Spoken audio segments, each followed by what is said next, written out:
In this video article, we're going to look at level 4 of writing teacher and author Gary Provost's 5-level novel structure.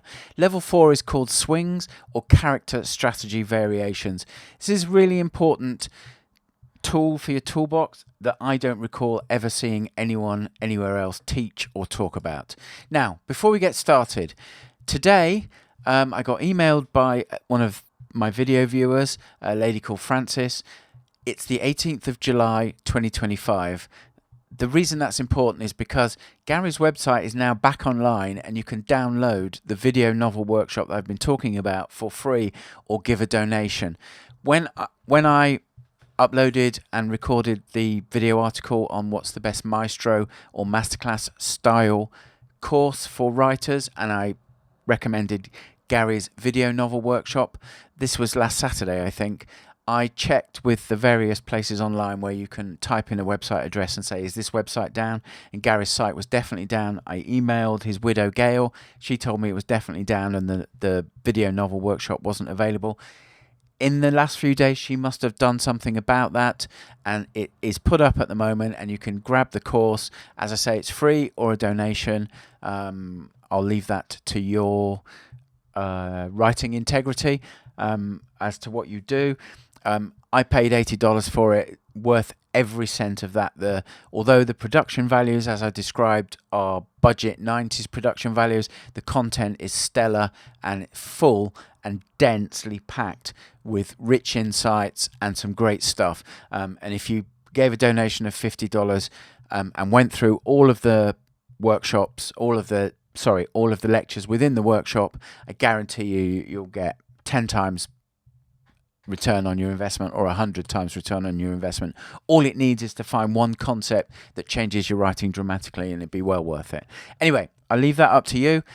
This is the website address where you can download it, and I'll put a link in the description that will be below this video so that you can find that there and just click on that and go straight to it. Okay. Let's go into level 4 swings, which is also character strategy variations. Now, swings are different psychological approaches that a character can use to achieve a scene goal. It demonstrates how smart characters adapt and problem solve under pressure. And a quick note, if you're an advanced writer, a way to demonstrate that a character is stupid is have him repeat the same strategy and fail on multiple passes or multiple attempts. Using swings also creates movement and development within individual scenes. Gary identified a problem that a lot of scenes has. He calls it the single strategy problem. Characters who repeat the same approach, although see my note on the previous slide, create boring and unrealistic scenes. Predictable character behavior also reduces reader engagement and story tension because you know what they're going to try and do. And using swings mimics the natural human tendency to try out different approaches when your first attempt fails. You know, if you try something and it doesn't work, trying the same thing again is unlikely to change the result. And if you keep doing it, Einstein's law of insanity is doing the same thing again and expecting a different result. So swings can be a really useful writing tool for writers to have in their toolbox. Gary's optimum suggested approach is called the 3-swing approach, and that gives you 3 different approaches which creates variety in a scene without becoming chaotic. Although, again, another advanced note, if you have a character who's really, really desperate for something, if you can compress the approaches and cycle through 5 or 6, that really demonstrates that desperation in a really visual way.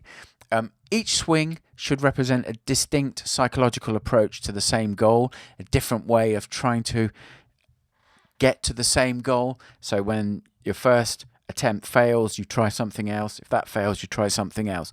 That's human nature, and it feels realistic, and it also helps create a more dynamic scene because it follows the natural progression of setup, development, and then a final attempt, which is either successful or it fails, but the failure spins the story off in a different direction.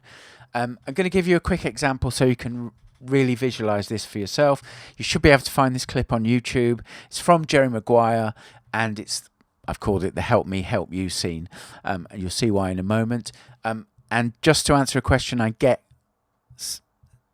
reasonably commonly, why I use film examples when I'm talking and teaching for fiction writers. The reason is, if I use examples from stories, there's a good chance, because there are so many stories, that you and I have different story vocabularies. But if I use from films, even though there are lots of films, probably 90% or 95% of people watching this have seen Jerry Maguire. And if not, you can go and find the example on YouTube. And YouTube deals with copyright issues of posting scenes, and it's nothing to do with me. And in my other profession as a music teacher, I've had enough dealings with copyright lawyers and cease and desist to never want to have any dealings with those idiots ever again. So you can go and find that, and I don't have to post something and then say I'm using its free use because it's for educational purposes. So that's why I use film examples. So the scene goal in this scene is he's resigned from his agency, and he needs some of his clients to re-sign, and he's down to probably his last one, which is Rod Tidwell, played by Cuba Gooding Jr., and Rod holds all the aces in the scene. So he starts out with flattery. This is his first swing. He appeals to Rod's ego. The language he used is professional praise about Rod's abilities and his market worth. But it fails because Rod sees through all Jerry's agent talk, and he wants something deeper from Jerry. So Jerry moves to the second swing, where he uses logic. He explains the practical benefits to Rod of signing with Jerry's small fledgling agency over the existing large agency. Language that Jerry uses is kind of market analysis, career planning, strategic positioning. But this fails because Rod is not interested in the business talk. He wants some kind of emotional connection. Rod's much more of a feeling kind of person, and he doesn't want logic and business. So Jerry has to go to his third swing, and here he uses emotion. And Jerry's personal appeal is based on mutual need of Rod doesn't feel he's being served particularly well by the agency, and also friendship. There is some kind of connection between Rod and Jerry. Language that Jerry uses is help me, help you, and it's an honest, vulnerable plea. I've written please there, but it should be plea. This works, and Rod signs with Jerry. Now, each swing becomes more personal and vulnerable. Jerry has character growth as he goes through the different swings because he learns what Rod values and what he's going to have to deliver to him in his capacity as Rod's agent. And it's a realistic progression from professional to a personal approach. So it works really well. It feels, if you watch the scene, it feels natural. It doesn't feel forced. It feels like the kind of thing that would happen in real life, although with... I've forgotten the writer who said it, but with all the boring bits cut out. And both characters are changed by the process. So the scene has character depth with dramatic tension and authentic relationship development. And all of those things are provided by using Gary's three-swing approach.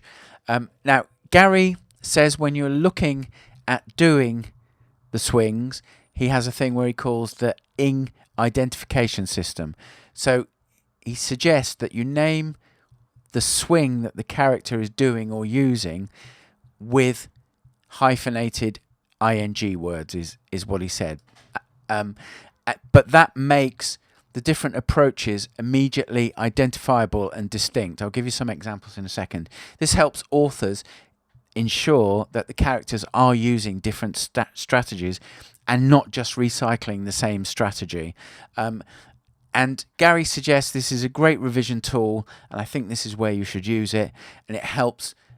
And if you can identify the different approaches using the ing system, the hyphen ing system, it will help you to see that the characters are varying the psychological approach that they're using. So let's look at some common swing types, and we'll use some of these hyphenated ing descriptions. So direct appeals, asking, begging, demanding, influence tactics, flattering, bringing, I'm not sure what begging, I think I was supposed to write there, reasoning, pressure tactics, intimidating, threatening, guilt tripping, emotional tactics, whining, charming, sympathizing.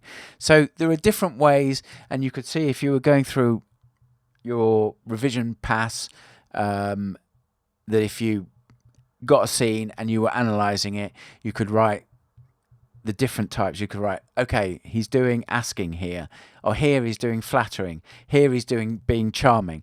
And you can then check that the languaging being used in the different swings matches up with the type of swing that's being used. So if a character was begging someone for something else, he wouldn't be saying, he wouldn't be using languaging like, if you don't do that, I'm going to thump you.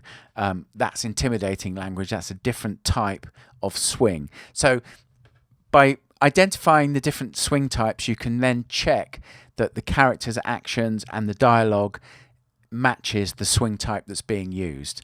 You can also use strategic analysis questions. What is to help you identify what's going on and the swings. So first one is, what is the character trying to accomplish in a specific scene? What different psychological strategies could this character use? And you can relate those to what you know about the character.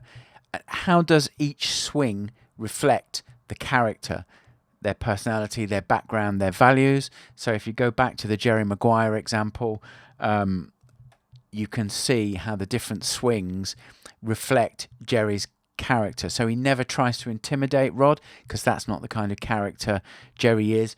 He's had his epiphany, and he wants to be a more helpful agent who gives a much more personal service. So he would never use intimidation as a strategy, because it goes against the values that he's trying to live by.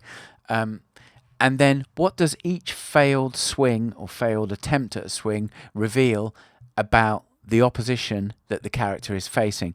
It also could reveal something about the character themselves who's making the swing attempts, as you see which different swing types they use.